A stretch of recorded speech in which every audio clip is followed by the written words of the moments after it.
Hello football lovers, kembali lagi di channel Bolaku. Kali ini kita akan menyajikan info-info seputar sepak bola Indonesia, terbaru dan terlengkap untuk Anda. Ex pemain klub Spanyol ini kaget dipanggil timnas U19.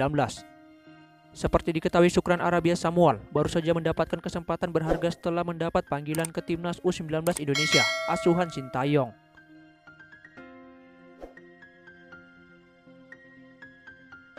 Shukran Arabia Samuel menerima undangan timnas U19 Indonesia selepas memperoleh surat pemanggilan.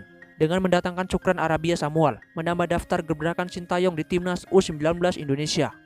Sebelumnya Sintayong telah berani mengambil sikap dengan mencoret 11 pemainnya dalam skuad timnas U19 Indonesia pada 11 Agustus 2020. Seusai memulangkan 11 pemain, secara mengejutkan Sintayong kembali mengambil langkah baru. Langkah yang diambil tersebut yaitu memanggil pemain keturunan Jack Brown.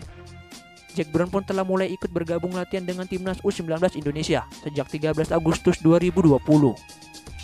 Tidak berhenti di situ, baru-baru ini skuad timnas U19 Indonesia kembali mendapatkan kekuatan baru, yakni Shukran Arabia Samuel. Shukran Arabia merupakan pesepak bola yang pernah masuk ke tim asal Spanyol, Leganes U16 pada 2018. Setelah menimba ilmu di Spanyol, pemainnya berposisi sebagai bek tengah tersebut juga berhasil berprestasi bersama Persebaya Surabaya U16 dengan menyabet juara ketiga pada Elite Pro Academy U16 2019. Dengan adanya Shukran Arabia Samuel menjadi wajah baru kedua yang dipanggil ke timnas U19 Indonesia asuhan Sintayong. Shukran Arabia pun merasa sangat bersyukur dapat diberi kepercayaan akan mengikuti pemusatan latihan timnas U19 Indonesia. Shukran Arabia Samuel pun mengaku tidak terbayangkan dapat dipanggil ke timnas U19 Indonesia. Pemain timnas U16 Cina tewas mengenaskan. Kabar duka datang dari salah satu pemain sepak bola, punggawa timnas Cina U16 bernama Kairen Max Wong, dilaporkan meninggal dunia akibat tenggelam di perairan Belanda.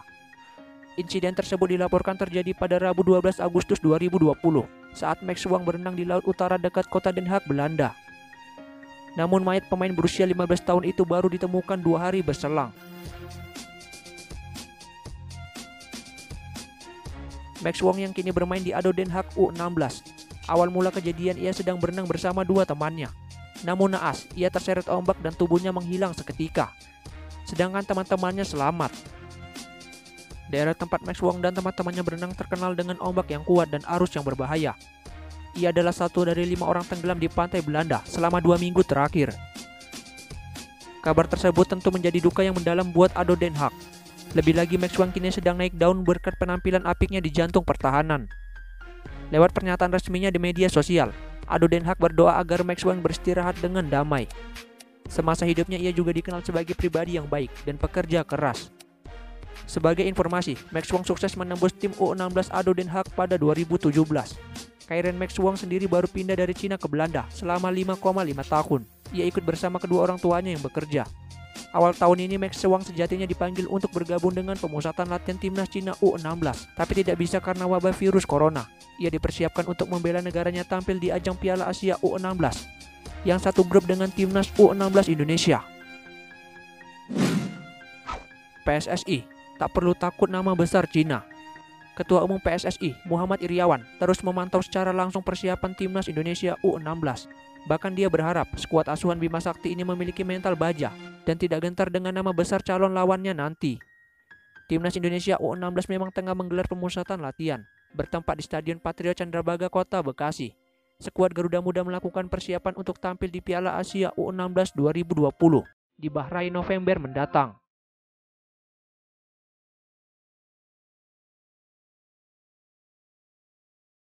Guna mematangkan persiapan tersebut, timnas Indonesia U16 pun menggelar uji tanding. Tak tanggung-tanggung lawan yang dihadapi mereka adalah lawan dengan usia di atas mereka. Ketua Umum PSSI mengaku mengikuti terus perkembangan TC timnas U16 dan mengapresiasi hasil uji coba yang dilakukan, yakni menang 2-0 atas Por Uni Bandung, menang 5-0 lawan Askap Bekasi, dan seri 0-0 melawan Bina Taruna U20. Iriawan juga menegaskan agar pemain tetap optimis meski di Bahrain nanti Indonesia berada satu grup dengan Jepang, Cina, dan Arab Saudi. Jangan gentar dengan nama-nama besar negara itu. Mereka juga sama-sama manusia dan bola itu bundar. Bahkan kita pun sudah pernah menghadapi Cina di Stadion Gelora Bung Karno. Tidak kalah juga saat itu imbang 0-0, kata Iwan Bule. Iriawan menegaskan, sejauh ini jadwal Piala AFC U16 di Bahrain tidak berubah, yakni pada 25 November sampai 12 Desember 2020. Pria yang kerap disapa Iwan Bule itu pun percaya dengan timnas Indonesia U16 saat ini.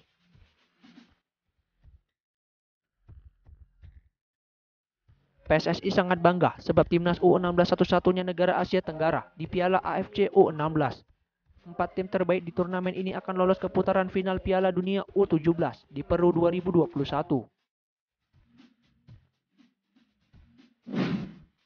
Gawat, penjaga gawang timnas U19 cedera. Nasib naas menimpa satu penggawa timnas Indonesia U19. Penjaga gawang timnas Indonesia U19, Hernando Aris Sutaryadi, harus menyudahi pemusatan latihan cepat karena mengalami cedera bahu. Hernando mengalami cedera ketika menjalani pemusatan latihan di Stadion Madia Senayan, Jakarta. Akibat cedera, Nando memang harus absen dari latihan timnas Indonesia U19.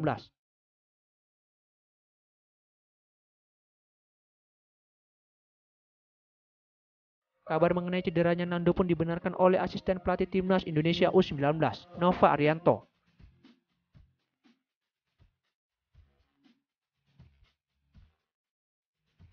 Namun Nova tidak mengetahui berapa lama pemain milik Persebaya U20 tersebut harus menepi.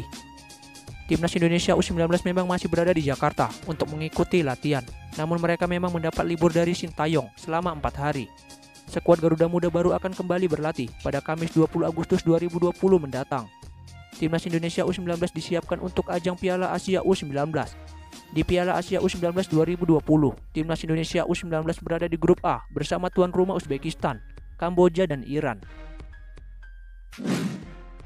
4 hal yang dinilai Sintayong dalam pemilihan pemain Timnas Indonesia. Pencoretan 11 pemain dari pemusatan latihan Timnas Indonesia U19 oleh pelatih Sintayong banyak mendapat sorotan. Beberapa nama sebut saja Sultan Jiko dinilai layak untuk dibawa Sintayong ke pemusatan latihan ke luar negeri.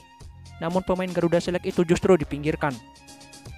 Dalam hal pemilihan pemain, pelatih asal Korea Selatan itu memiliki setidaknya 4 aspek.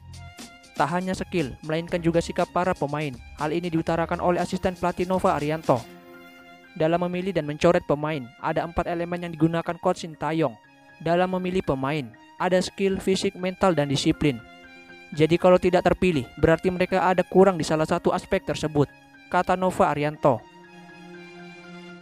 Timnas U19 sendiri masih akan berlatih di Jakarta hingga menunggu keberangkatan mereka ke luar negeri untuk tesis selanjutnya. Negara seperti Korea Selatan dan 3 negara di Eropa, yakni Spanyol, Belanda, dan Jerman, menjadi opsi dalam tesis skuad Garuda Muda.